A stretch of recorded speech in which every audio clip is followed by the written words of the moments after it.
বন্ধুরা, ready lifestyle ব্লগে তোমাদের সবাইকে ওয়েলকাম। আজকে সকালটা শুরু হয়ে গেছে, ভাইফোঁটার সকাল সবাই জানো।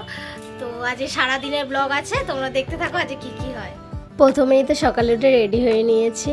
তো রেডি হয়ে তারপর চলে গেলাম মামার বাড়িতে। মা তার আগে সব সকাল থেকে উঠে রান্না টান্না করে নিয়েছিল। এখানে চিংড়ি মাছের মালাইটা রয়েছিল, মাটন কষাটা হয়ে গেছিল।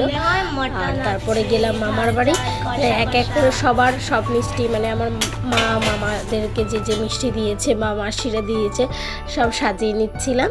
সাজিয়ে নিল প্রথমে মা। এখানে আমার মামাকে সকালবেলা তাড়াতাড়ি ঘুম থেকে তুলে দিয়েছিল বলে আমি মায়ের সাথে ঝগড়া করছিলাম। সেটাই মামি বলছিল যে এখন এরকম করিস না, ঝগড়া করিস না, এরকম বলছিল। তো তারপরে সবাই মিলে দেখো, এটা আমার মা দিয়েছে, এইটা যেটা সাজাচ্ছে মা সেটা হলো মেজো মাসি দিয়েছে, আর পাশের যেটা আছে ওইটা দিয়েছে বড় মাসি। ওই মিষ্টি তোমরা প্লিজ আমার ভয়েসটা শুনলে এরকম কিছু ভেবো না, ঠিক আছে? আমার প্রচণ্ড শরীর খারাপ, তাই ভয়েসটা চেঞ্জ হয়ে গেছে। তো খুব কষ্ট করেই ভয়েস ওভারটা দিচ্ছি। এটা হলো আমার বড় মামা, প্রথমে আমার মা দিয়ে দিল। আমার মাই সব থেকে ছোট। এটা হলো আমার বড় মাসি বড় মামাকে দিচ্ছে। বড় মাসি সব থেকে বড়, তাই ধান দুব্য দিয়ে আশীর্বাদ করে নিল। তারপর নমস্কার করলো বড় মামা, বড় মাসি নয়, যেহেতু সব থেকে বড় তাই নমস্কার করলো। আর এরকম গিফট হিসেবে 500 টাকা দিয়েছিল প্রত্যেকজনকে, তাই দিয়েছিল। এটা হলো আমার মেজো মাসি বড় মামার থেকে ছোট, কিন্তু ভুলবশত দুব্য দিয়ে দিয়েছিল, তার বাবাটা তুলে নিয়েছে। তারপরে এটা হলো আমার মেজো মামা। প্রথমে আমার মা মেজো মামাকে ফোঁটা দিয়ে দিল, খাবার দিয়ে দিল। প্রত্যেক বছর এই ভাই ফোঁটা আমাদের অনেক বড় করে হয়। মামার বাড়িতে যখন থাকতাম তো খুব বড় করে তো সবাই আসতো প্রত্যেক বছর। এখনও তাই হয়, এখন হয় মামার বাড়িতে হয় না, এখন আমাদের বাড়িতে হয়, কিন্তু ফোঁটাটা মামার বাড়িতে গিয়েই দেয়। এবার আমার বড় মাসি মেজো মামাকে ফোঁটা দিয়ে দিল। মেজো মামা ছোট বড় মাসির থেকে, তাই মেজো মামা নমস্কার করে নিল। আর এটা হলো মেজো মাসি ফোঁটা দিচ্ছে।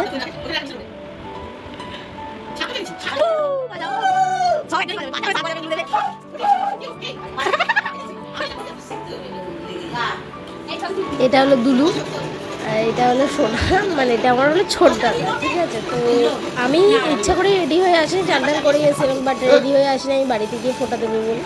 তো প্রথমে দুলু ফোঁটা দিয়ে দিল, আর এটা হলো দুলু সোনাকে দিল খাবার। আমরা ওকে ছোটদা বলি না, বলি হলো সোনা, ডোন্ট মাইন্ড, ঠিক আছে? আর এটা হলো আমার ছোট মামা। আর ওই পাশে যে দাঁড়িয়ে আছে ওটা হলো আমার বড় মামি। তো বড় মামিও চলে যাবে এক্ষুনি নিজের দাদাদেরকে ফোঁটা দিতে, তো দেখে যাচ্ছিল। আর এটা ছোট মামা নমস্কার করে নিলাম আমার মা, আর খাবার দিয়ে দিল। আর এটা তো বড় মাসি, তবে বড় মাসি ফোঁটা দিয়ে দিল, দিয়ে খাবার তুলে দিল হাতে। তারপরে দিল মেজো মাসি ফোঁটা দেওয়ার পর দুলু বেরিয়ে যাবে বলে, তো মাসির বাড়ি চলে যাবে বলে বাবাই দাদাকে ফোঁটা দিয়ে দিল। এটা হলো আমার মেজ দাদা, ওকেও আমি মেজ দাদা বলি না, ওকে আমি বাবাই দাদা বলি, আমরা সবাই বাবাই দাদা বলি। তারপর দাদা এতগুলো গিফট দিয়েছিল, প্রথমে আমি ভাবছিলাম কি একটা হয়তো সবার, কিন্তু এটা পুরোটাই একটা সেটের গিফট। আর এটা হলো আমার বড়দাদাকে বড়দাদাই বলি। চলে যাবে, তো তারপর চলে এলাম বাড়িতে। দুলুও চলে এসেছিল, কারণ ও খেয়ে দিয়েই চলে যাবে ওর মাসির বাড়ি মায়ের সাথে। আমার দিদি দেখুন আমরা কত গল্প করছিলাম, আর আমাকে বলছিলাম আমার চ্যানেলটাকে সাবস্ক্রাইব করে দিয়ে সবাই। আর এই খাবারগুলো আমি সবাইকে দিয়েছিলাম, অনেক কিছু করেছিলাম। আর একটুখানি ছোট সামান্য গিফট হলো সিলেদার্সের একটা পার্স দিয়েছিলাম সবাইকে। এটা হলো সোনা, মানে যেটা আমার ছোট দাদা, ওকে ফোঁটা দিয়ে দিলাম প্রথমেই।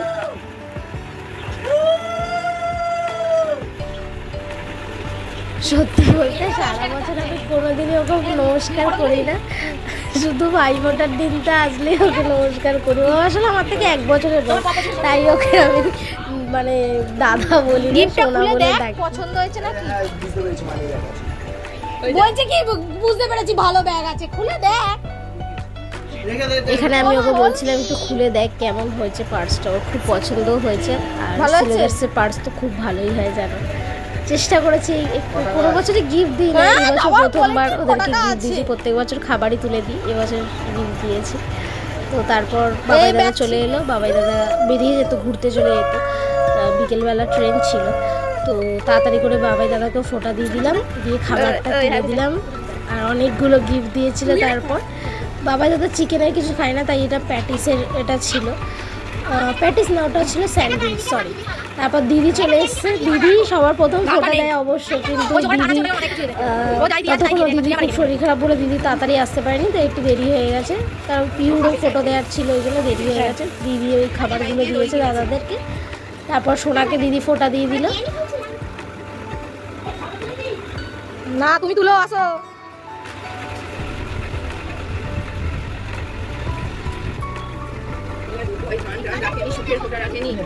হ্যাঁ নমস্কার কর। সব দাদাদের মধ্যে নমস্কার করিসনি, দিদি বড়, তো দিদিকে সবাই নমস্কার করেছে। তারপরে সবাই মিলে খাওয়া দাওয়া করছিল, দিদি এখানে খাবার দাবার করছিল তার এক দাদাকে দেবে বলে। তো তারপর সবাই মিলে পিউ সবাই খেতে বসে গেছিলো, আর দাদা তো বেরিয়ে যেত তাড়াতাড়ি করে, আর আমারও একটুখানি বেরোনোর ছিল, তো আমিও খেয়ে নিলাম। খেয়ে দিয়ে তারপর বড়দাদাকে ফোটা দিয়েছি, কারণ আমার বেরোনোর ছিল, আর ও এত দেরি করে এসছে, ওই জন্য আমি তাড়াতাড়ি করে আগে খেয়ে নিয়েছি। তারপর তো আমার চলে এসছে আমার ছোট্ট শুনু, দেখো না পাঞ্জাবি পায়জামা পরেছে, কি সুন্দর লাগছে। তো প্রথমেই পিহু ভাইকে ফোটা দিয়ে দিল, ওটা ভাই না, ওটা আমার ভাইপো, তো ফোটা দিয়ে দিল, ওকে আবার গিফট দিল। তারপর আমার মা ফোটা দিল, মেজো মাসি ফোটা দিয়েছে, বড় মাসিও ফোটা দিয়েছে। তো দেখো মিষ্টি খেতে এত ভালোবাসে, ও প্রথমেই একটা মিষ্টি তুলে নিয়েছে খাওয়ার জন্য, তারপর ওকে আবার গিফট দিল, সবাইকে ও গিফট দিয়ে, মানে ওর মা কিনে রেখেছিল তো গিফটগুলো দিয়েছে। ও তো একদমই ছোট, আমিও যেমন মিষ্টি খেতে ভালোবাসি, ও তেমন মিষ্টি খেতে ভালোবাসে। তো প্রথমে দিয়েছে, আর প্রথমে ঢুকিয়ে মুখে ঢুকিয়ে দিয়েছে। সব ফটো উঠতো ভিডিও, ও এত মিষ্টি খেতে ভালোবাসে। ঠিক আছে বাড়িতে গিয়ে খাবে, পরে খাবে। আমি নিচে তুমি নিজেরটা দাও ওকে, ওটা মাসি না এখন হ্যাঁ বেশি টাকা করে ও থাক, আচ্ছা এক্ষুনি ও থাক, ওর আমি দিচ্ছি। এদিকে দেখো ও কোথায় রাখবো, হ্যালো পিপি দাও, কিসকা মিরা ওর থাকবে, দাও দাও দাও, পরে খাবি তুই। আচ্ছা রাখো, দেখতে রাখো, এই দোল নিচে ঢুকিয়ে দেবে, ও নিয়ে মুখে ঢুকিয়ে দেবে। আরে বাবা কি চাইছে না, পয়সা আবার একটা দেবে, ওই তো খাবে না ওর মুখটা দেখো, ভাবছি কি হলো না ধরো, ও কত মিষ্টি খাবে। এক এক করে সবাইকে ফোঁটা দেয়া হয়ে গেল, সবাই ফোঁটা নেওয়া হয়ে গেছে। লাস্ট বাকি ছিল আমার বড়দাদাকে এবছর ফোঁটা দিইনি, কারণ সেদিনকে ওর জন্মবার ছিল, দিদি বললো যে ফোঁটা দিতে নেই, তাই ফোঁটা দিইনি, শুধু খাবার দিয়েছি আর গিফট দিয়েছি, তো সেটাই শেয়ার করলাম। তারপর আমি বেরিয়ে গেছিলাম, কারণ যাওয়ার ছিল একটুখানি কুশলের দিদির কাছে, কারণ ও ফোঁটা নিতে যাবে, ওখানেই গেছিলাম ওর সাথে, তো সেটা শেয়ার করা হয়নি। দাদা এখানে আমাকে গিফট দিচ্ছে, দেখতেই পাচ্ছ। আমি বেরিয়ে গেছিলাম, সবাই বসছিল, খাওয়া দাওয়া করছিল, আরও দিদিরা এসেছিল, কিন্তু আমি সেটা তো তুলে ধরতে পারিনি, কারণ আমি নিজেই বাড়িতে ছিলাম না। তারপর চলে গেলাম, আর সেখানে গিয়ে ভিডিওটা শেয়ার করতে পারিনি, কিছু মনে করো না, শুনতে পারিনি। তো আজকের ভিডিওটা এখানেই শেষ করলাম, আবার দেখা হবে পরের ভিডিওতে। ততক্ষণের জন্য আমার ভিডিও ভালো লাগলে লাইক সাবস্ক্রাইব করে পাশে থাকুন। বাই। আমি না, আমি ওর সাথে যাচ্ছি।